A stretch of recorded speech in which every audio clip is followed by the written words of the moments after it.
పార్లమెంటులో వైసీపీ ఎంపీలు ఆందోళన చేపట్టారు. రాష్ట్రంలో జరుగుతున్న పరిణామాలపై నిరసన తెలియజేశారు. ఎంపీలందరూ శాంతి భద్రతలు పూర్తిగా దెబ్బతిన్నాయని ఆరోపించారు. ముఖ్యంగా తమ నేతలపై దాడిని ఖండిస్తూ నిరసన తెలియజేశారు. శాంతి భద్రతల్ని పరిరక్షించాలని కోరుతున్నారు.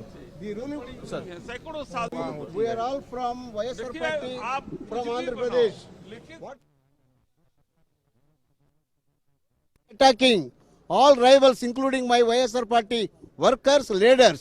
They are burning the houses, they are burning the cars, they are burning the so many the cases.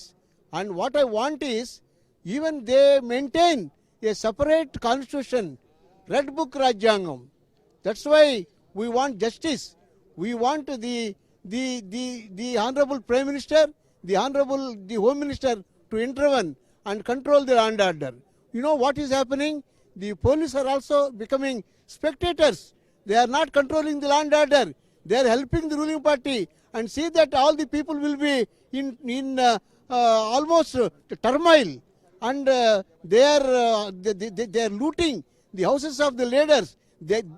They are filing all the important these cases against the not only workers, in the leaders also. There are so many leaders, including Ambad Rambabu, Jogi Ramesh, so many leaders were arrested without any reason.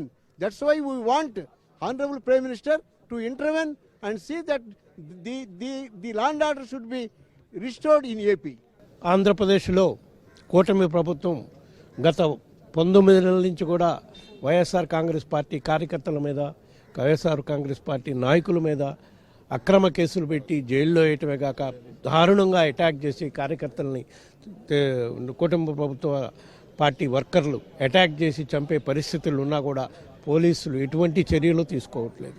మరీ ముఖ్యంగా గత వారం రోజుల్లో 3 farmer మంత్రుల్ని ఇళ్లకు పోయి attack చేసి, తెలుగుదేశం నాయకులు, కార్యకర్తలు, గుండాలు ఇళ్లకు పోయి అటాక్ చేస్తుంటే కూడా పోలీసు కేవలం సోద్యం చూస్తున్నారు.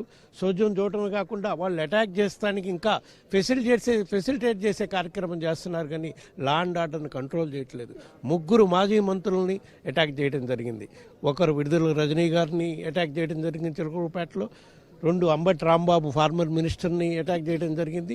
జోగి రమేష్ ఫార్మర్ మినిస్టర్ని అటాక్ చేయడం జరిగింది. వీటన్నిటిపై కూడా కోర్టులను ఆశ్రయించే కార్యక్రమం చేస్తున్నాం. హోమ్ మినిస్టర్ గారికి విజ్ఞప్తి చేద్దామని అపాయింట్మెంట్ అడిగాం. హోమ్ సెక్రటరీ గారికి విజ్ఞప్తి చేస్తామని అపాయింట్మెంట్ అడిగాం. NHRC commission, national human rights కమిషన్కి కూడా విజ్ఞప్తి చేయడానికి ప్రయత్నం చేస్తున్నాం. వాళ్ళు అపాయింట్మెంట్ అడుగున్నాం కాబట్టి కేంద్ర ప్రభుత్వం దృష్టికి కూడా తీసుకెళ్తాం. ఆంధ్రప్రదేశ్ రాష్ట్రంలో లా అండ్ ఆర్డర్ పరిస్థితి అధ్వానంగా ఉంది.